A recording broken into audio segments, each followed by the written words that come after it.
di dalam BAP dikutip bahwa ada pengakuan dari Pak Teddy Minahasa bahwa sebenarnya kenapa dia terlibat di sini karena itu adalah pancingan, sebenarnya mau menangkap Linda, dan bahkan ada beberapa uang yang keluar dari kantong pribadi dari Pak TM sendiri. Kalau awalnya mungkin masih takut, lama-lama jadi kebiasaannya, jadi kebiasaan tidak nih. Jadi 63 tidak nih, karena di forum hukum yang 63 enggak.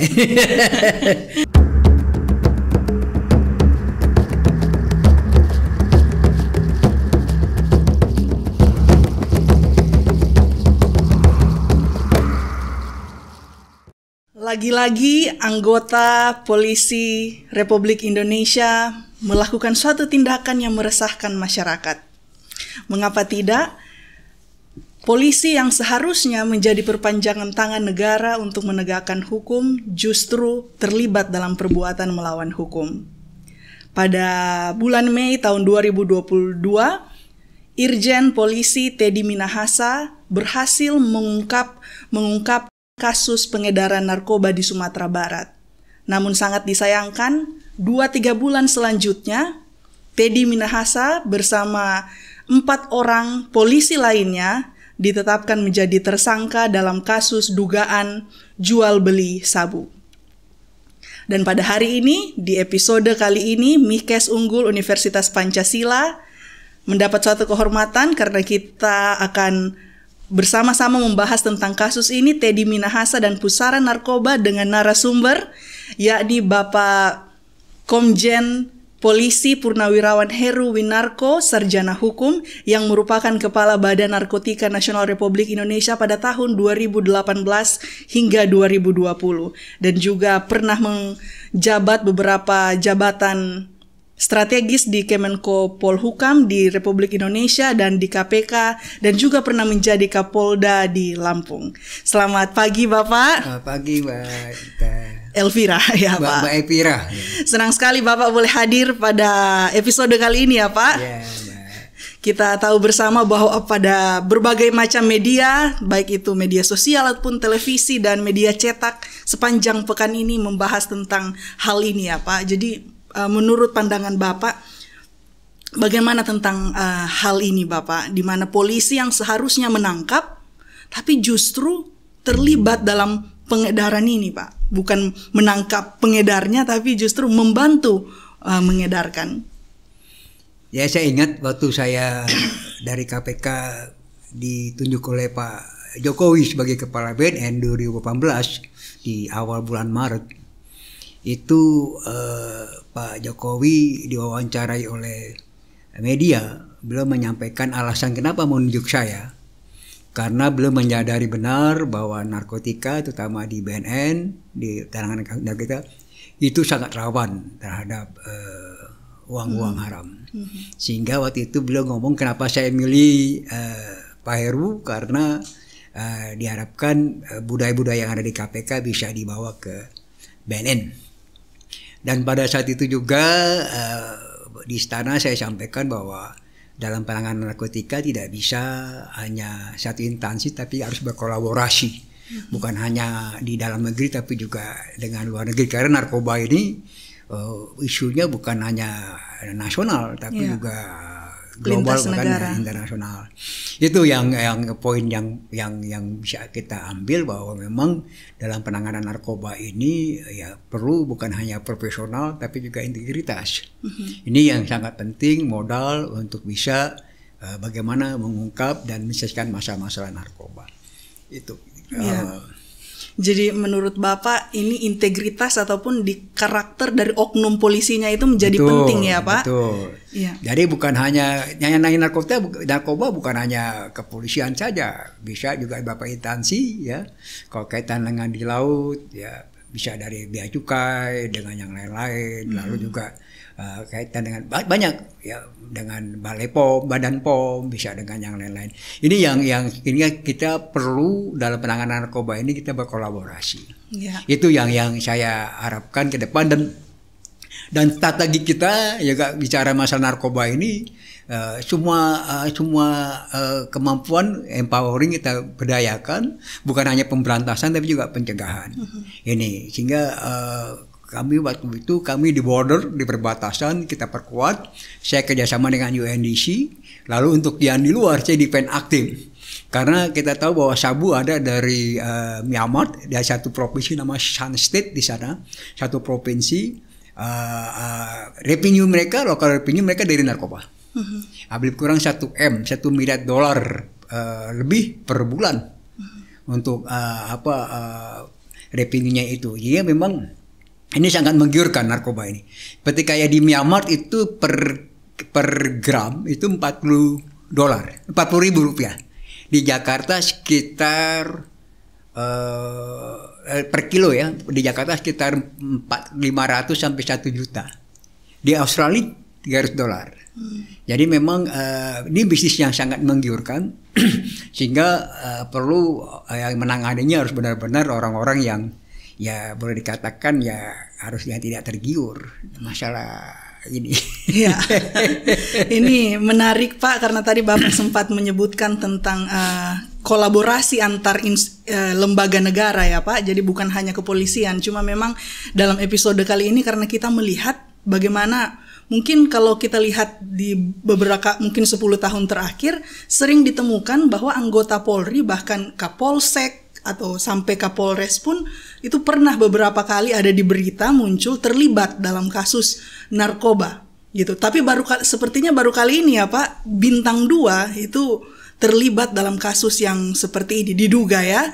Jadi menurut Bapak apa yang mendorong sebenarnya sehingga secara mungkin psikologis atau sosiologis yang mendorong kok sepertinya mau untuk terlibat dalam hal seperti ini? Apa yang menjadi dorongan utama menurut? Dan sebenarnya naluri saya kira polisi sama seperti kita semua. Awal-awal ya mungkin dia tahu bahwa ini nggak benar. Tapi karena berulang-ulang menjadi satu kebiasaan. Ini yang sebenarnya harus menjadi perhatian kita semua. Saya beberapa kali saya sampaikan ke institusi Polri. Kebetulan saya 35 tahun berdinas. Lebih kurang 12 sampai 15 tahun saya di luar Polri. Jadi insight saya bukan hanya polisi saja, tapi saya pernah lama di Polkam, jadi instansi-instansi di luar Polri sehingga saya bisa melihat Polri secara utuh, baik sebagai di dalam sebagai polisi maupun di luar yang mengamati polisi. Memang di sini kalau dari kepolisian sendiri, kebetulan saya orang serse, saya bagian penyidik, tapi saya pernah ngalami suatu kecelakaan sejarah saya pernah di bagian SDM. Nah, bagian penempatan. Nah, saya banyak belajar di situ. Memang secara aturan masa pembinaan karir di polisi itu sudah baku dan sangat baik. Sangat baik. Di sana ada masa-masa maturitas, masalah harus ada sekolahnya. Ya. Nah, jadi memang tahapan-tahapannya sangat baik. Tapi memang di sini harusnya pengambil kebijakan di dalam kepolisian. Saya juga di PP Polri saya sampaikan, maturitas itu penting. Jadi kematangan. Nah, jadi tidak bisa ujuk-ujuk orang tiba-tiba yang tadinya tiba-tiba jadi kepala prodi misalnya kalau di kampus ini. Ya kan tidak. Jadi itu yang terjadi. Saya lihat kayak lihat Sambo 2016 tuh masih wadir dia. Mungkin kasus yang di Senayan. Ya. Nah dia masih wadir AKBP 2016. 2018 Kombes, 2019 bintang 1, 2020 bintang 2. Secara maturitas kematangan nggak siap. Ini yang saya lihat kalau kita bicara masalah di kepolisian. Padahal di kepolisian ada namanya MDDP, masa dinas dalam pangkat. Itu yang harus diperhatikan. Ini yang saya sering sampaikan sehingga kematangan seseorang itu sangat ditentukan dari pengalaman, ya tidak bisa ujuk-ujuk. Kebetulan saya lama yang nangani Pak Pak Ito Landung dulu kabar reskrim, bilang saya ketua timnya. Yang bintang 3 yang kita proses kasus BNI 46. Itu masalah-masalah kematangan juga. Beliau padahal udah senior. Tapi kematangan beliau 2001 masih Kombes, 2002 bintang 1, 2003 bintang 2, 2004 bintang kabar reskrim, 2005 kita. Jadi kematangan-kematangan ini yang sebenarnya harus, kalau kita bicara Polri ya, sehingga ada pengkajian di beberapa negara, ada pengkajian tentang Polri. Karena memang jadi polisi itu hidupnya ya mungkin kalau orang-orang hukum bilang ya the law in street lah. Jadi hukum yang di lapangan. Nah, jadi dia harus dia punya ada kemampuan diskresi. Nah, ini perlu satu kematangannya, pengalaman yang luar biasa. Sehingga kalau tidak matang dan pengaruh-pengaruh yang lain, sehingga tadi jadi terjadi penyimpangan-penyimpangan yang tidak kita harapkan. Iya, jadi tadi kalau Bapak sebagai mantan anggota Polri dan pernah juga bertugas sebagai outsider ya Pak, melihat bahwa pentingnya pengalaman di dalam bagaimana kenapa sehingga Bapak lihat tadi kenapa ada beberapa anggota polisi yang sudah dengan pangkat tinggi itu bisa melakukan tindak pidana ya Pak karena tidak matang. Dan pada saat ini kalau kita lihat juga Pak, ada banyak pembicaraan di tengah masyarakat melihat bahwa kasus ini seperti gunung es Pak. Jadi kasus Teddy Minahasa ini apakah menurut pandangan Bapak seperti yang beredar di masyarakat bahwa ini cuma satu dari sekian banyak, mungkin ada banyak juga bintang-bintang 2 lainnya yang sudah sebenarnya melakukan hal yang sama tapi tidak tertangkap. Bagaimana pandangan Bapak tentang hal itu? Memang di sini itulah kita memang kalau sebagai penyidik ya, sebetulnya saya orang lapangan dan saya kebetulan alhamdulillah saya ngalamin yang keras sampai ke ekonomi dan pernah narkotika juga. Jadi sehingga kita bersentuhan dengan pelaku-pelaku. Ya, pelaku-pelaku baik yang keras maupun kalau misalnya yang transnational crime yang misalnya beda. Ya, jadi kalau saya membandingkan ya kalau misalnya kayak kasus penipuan misalnya nyuri sendal gitu ya, itu kalau kita main catur seperti kayak di pasar. Ada 3 catur, bayar Rp1.000, 2 langkah menang, dapat rokok Samsu sebungkus, kan gitu ya. Itu kalau nanganin kasus pencurian sendal. Kalau penipuan, berarti kita main catur berdua.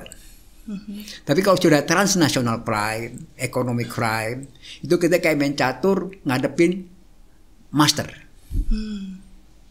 ngadepin master, ya apalagi grandmaster. Jadi kalau mungkin Mbak tahu misalnya ada kasus perbankan atau korupsi diperiksa dari jam 7 pagi, 8 pagi sampai malam. Itu pertanyaannya nggak sampai 3, mungkin juga 4 pertanyaan. Jadi 1 kali pertanyaan itu bisa 2 jam. Ngerokok dulu. Nah itulah, itu kalau bicara-bicara yang transnasional sama economic crime. Jadi kita adu otak gitu. Nah ini transnasional tentang narkoba termasuk transnational crime. Di situ banyak layering yang kita nggak saling kenal. Gitu. Dan bisa jadi Pak Teddy dia tidak kenal, tapi karena dari satu jaringnya yang lain dan dengan kan gini, kayak bandar narkoba dia tidak khusus hanya narkoba. Bisa juga dia trafficking in person. Bisa juga dia yang lain-lain. Nah itu bisa juga dia sebagai orang yang baik. Nah mungkin pada satu saat Pak Teddy ketemu waktu orang itu orang yang baik.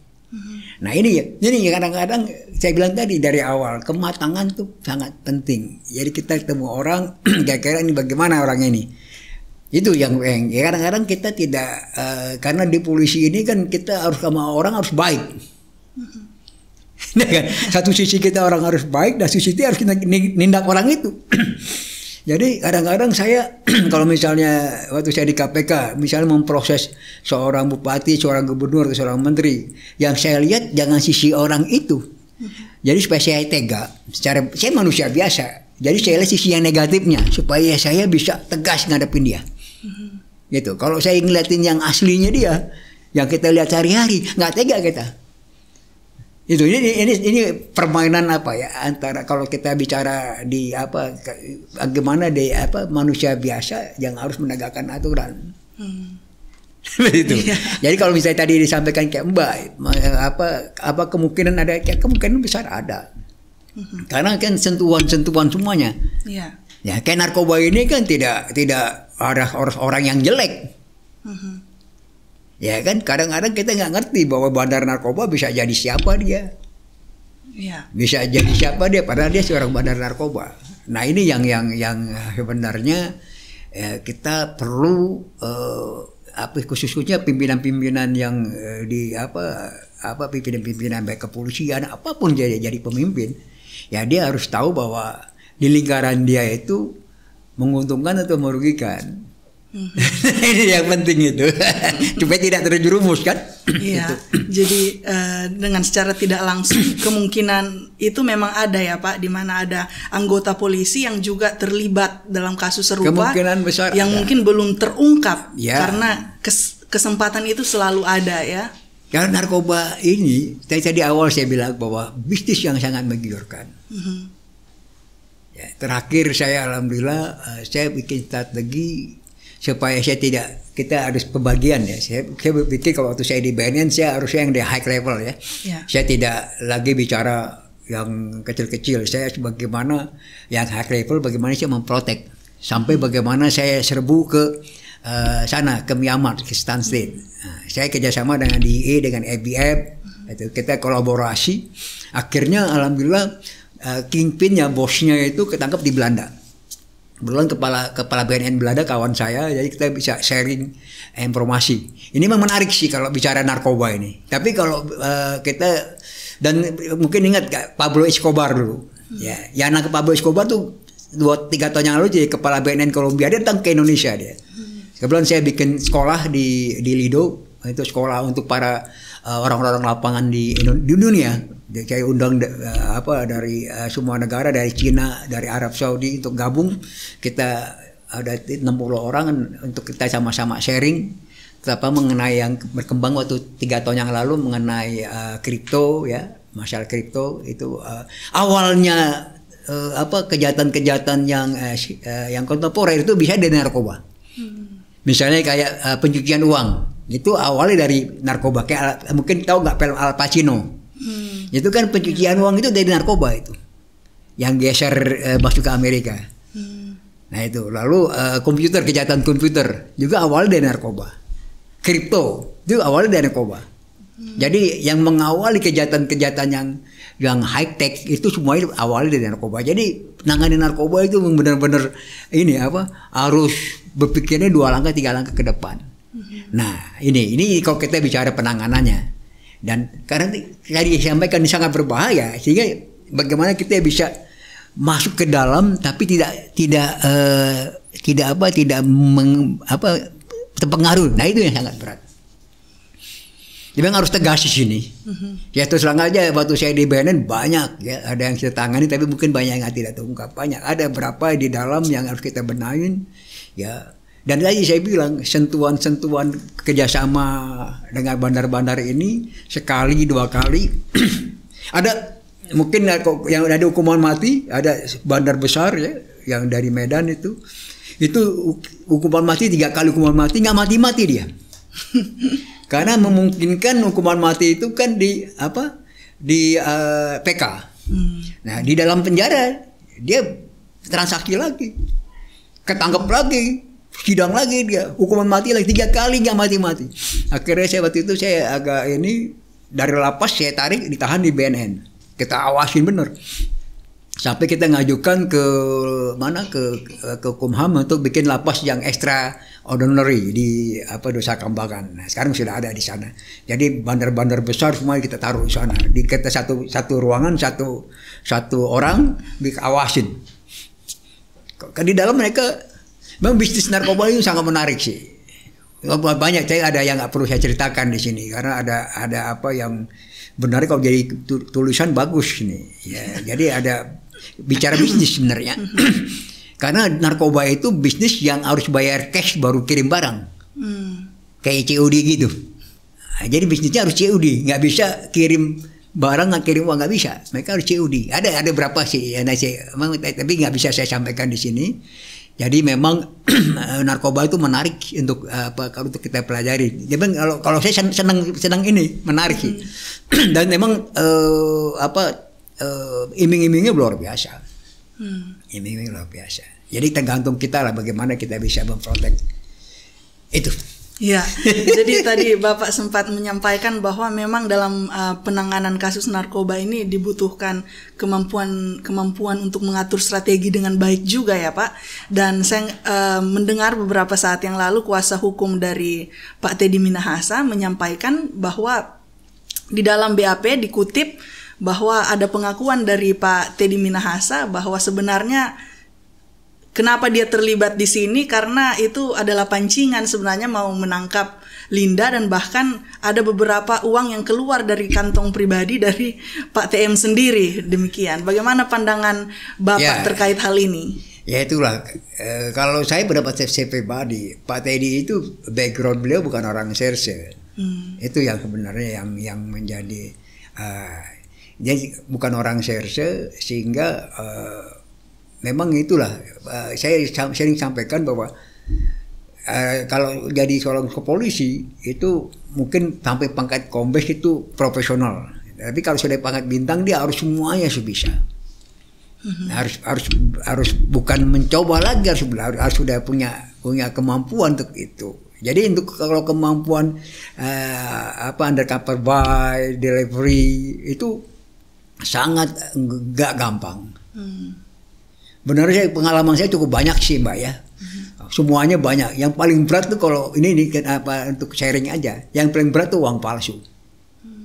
Itu layering-nya panjang itu, ke uang palsu itu. Kalau narkoba itu paling 2-3 layering. Ke uang palsu panjang. Jadi banyak yang lebih berat benar daripada narkoba. Tapi banyak orang nggak tahu. Apalagi menjelang pemilu ini banyak orang palsu, uang palsu banyak. Jadi tadi poinnya ya bahwa kenapa Pak Teddy ya dibilang bahwa mencoba memancing, bisa jadi memancing, tapi itu risikonya seperti itu. Ya, memancing bisa risikonya seperti itu dan bisa ketangkep, itu risiko. Itu bagian daripada, tapi ya itu mensreanya kita lihat kan, bisa lihat ini seperti apa. Dan tadi saya bilang tadi kalau awalnya mungkin masih takut, lama-lama jadi kebiasaannya, menjadi kebiasaan tidak nih. Jadi 63 tidak nih, karena di forum hukum jadi 63 enggak? Ya kan, menjadi suatu mata pencarian dia enggak? Nah ini juga menjadi poin yang perlu kita ketahui. Itu. Saya kenal baik sama Pak Teddy. Ya kenal, semua kenal saya, karena kebetulan saya di kepolisian. Pada saya bilang tadi saya pernah di Binkar kan, di pembinaan karir. Jadi harus tahu SDM semuanya, saya banyak tahu. Jadi Bapak sempat secara dekat ya dalam penanganan SDM di Polri. Jadi mungkin Bapak boleh bagikan sedikit mungkin kepada Mihcaster, bagaimana sebenarnya Bapak lihat pengaturan atau pengawasan Polri sendiri terhadap anggota yang berpotensi untuk melakukan tindak pidana. Apakah ada misalnya setiap setahun sekali atau 6 bulan atau ada sistem yang dilakukan untuk pengawasan ini Pak? Kalau pengawasan tadi ada namanya Propam ya. Propam ini memang harusnya diisi orang-orang yang punya kompeten di situ dan orang yang punya integritas. Ya, karena ini yang saya sampaikan. Karena tadi saya bilang saya lama di luar Polri, jadi saya kalau ketemu sama Kapolri, Wakapolri, saya ngomong saya paling enak aja, saya bilang. Saya bilang Anda itu ini ya ke dalam perbaikan ini. Gitu. Jadi memang saya kira sama semuanya, tapi bagaimana sistem harus digunakan, jangan keluar dari sistem. Nah kalau keluar dari sistem yang repot kita. Itu yang saya pesan saya kalau saya di PP Polri, saya sampaikan sudah ada sistemnya, dipakai aja sistemnya, jangan di luar sistem. Kalau di luar sistem akhirnya berakumulasi, karena mereka ini kan nanti lama jadi pemimpin. Kalau dari pangkat-pangkat tertentu mereka tidak ngikut aturan, tidak sistem, ya akhirnya seperti ini. Tapi saya yakin ke depan polisi akan lebih baik, pelajaran seperti ini bisa menjadi perhatian mereka. Ya, jadi pengawasan itu sudah dilakukan ya sebenarnya Pak, di dalam institusi Polri sendiri. Dan saya membaca beberapa berita dan komentar para netizen dalam kasus ini Pak, ada yang nyeleneh tentang bagaimana salah satu anggota polisi yang jadi tersangka yang dia mengakui bahwa dia juga adalah pemakai. Jadi ada yang mengomentari bahwa ya seharusnya juga polisi harus tahu dong perbedaannya, mana sabu, mana tawas, mana garam. Jadi jangan-jangan mungkin itu mereka harus coba Nggak taunya pas coba jadi ketagihan. Gimana sebenarnya Bapak melihat bahwa ada polisi ini yang sudah tahu narkoba itu berbahaya, bukan hanya tergiur akan uangnya, tapi kok dia bisa pakai sendiri gitu? Jadi gini, caranya bandar, pengedar itu masuk ya caranya seperti itu. Bergaul dulu, pendekatan dulu, ya kan, ajak, lama-lama sudah gunakan ya udah jadi bagian dari mereka. Gitu. Jadi kembali lagi kepada anggota, kembali lagi pada pemimpin, ya pimpinannya bagaimana bisa memprotek ini. Benar kan, itu saja. Ya, jadi orang udah tahu kok bahayanya narkoba, tapi kenapa masih mau pakai? Itu kan pasti ada prosesnya. Karena orang bandar juga nggak mungkin, kalau kan bagaimana kayak kita ini yang senang rokok segala macam, bagaimana rokok kita laku kan gitu. Ini marketing juga. Iya Pak. Itu seperti itu. Jadi masalah narkoba ini adalah pemberantasan dan pencegahannya ini sangat cukup kompleks juga ya Pak.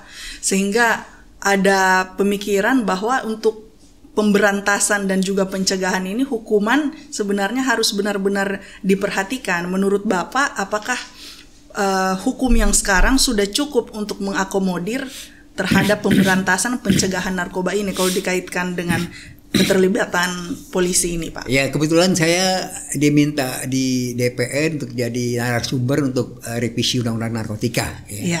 35 tahun 2008. Jadi kita coba ada berapa yang kita minta supaya direvisi, itu masalah TAT.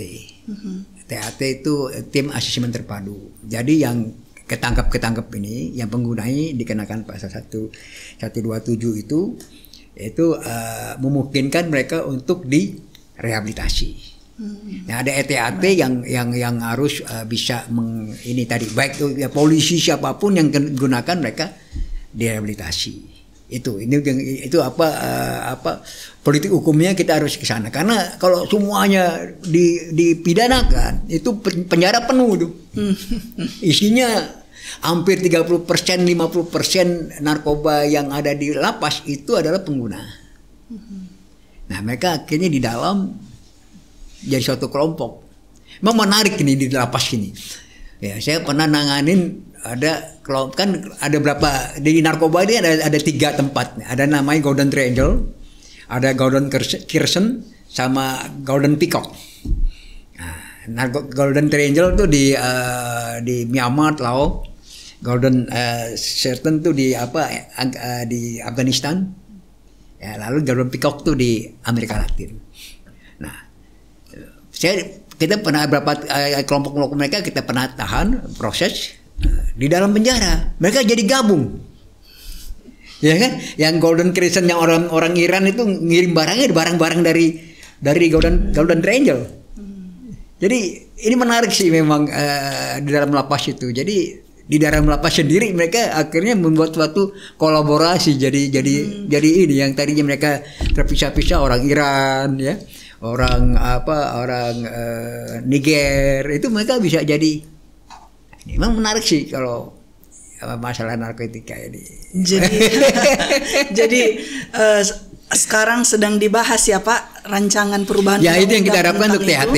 Ya, secara spesifik Bapak lihatnya di situ ya Pak. Ya, jadi supaya penjara tidak penuh, ya juga yang bisa kita rehabilitasi. Tapi memang di sini ada tarik menarik antara penyidik bicara bahwa itu harus dihentikan. Lalu jaksa ini harus dideponir. Nah, menarik sih. Hakim ini kemenangan saya ini untuk ini kalau di Indonesia itu bicara kemenangan dulu, nggak pernah bicara tanggung jawab. Dan sepertinya kurang bisa untuk berkolaborasi dan bersinergi. Ini yang saya coba ke sana, Bu. Jadi Mbak, awal saya di BNN, Pak Presiden bicara rehabilitasi BNN aja ya Pak Heru. Nggak Pak, saya bilang saya tidak ada infrastruktur Pak. Nggak apa-apa, Kementerian Kesehatan Sosial kita gabung Pak. Cuman saya tolong Pak, kenapa? Nanti saya ke Menko PMK bikin standarisasi rehabilitasi. Jadi standar itulah yang dipakai semuanya. Karena alhamdulillah saya sudah jalan.